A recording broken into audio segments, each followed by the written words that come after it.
இப்போ நம்ம மரவள்ளி கிழங்கு வடை பண்ணுறதுக்கு என்னெல்லாம் எடுத்துருக்குன்னு பார்க்கலாம். நல்லா பெரிய 2 துண்டு மரவள்ளி கிழங்க நல்லா குக்கரில் போட்டு நல்லா மசிய வேக வச்சுருக்கேன்.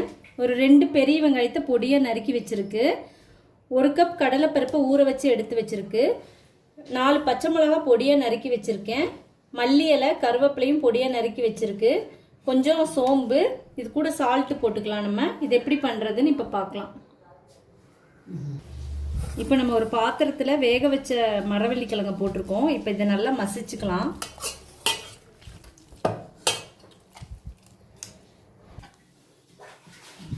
மரவள்ளி கிழங்கு நல்லா மசிச்சிட்டோம். இதில் வந்து கடலைப்பருப்பு சோம்பும் கொரகொரப்பாக அரைச்சி வச்சிருக்கு, போட்டுக்கலாம்.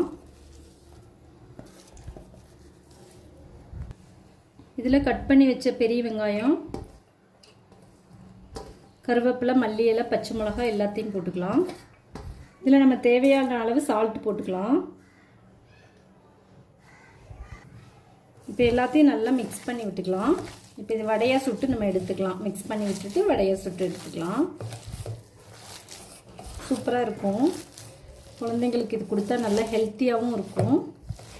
இப்போ நம்ம வடை தட்டி போட்டு எடுத்துக்கலாம்.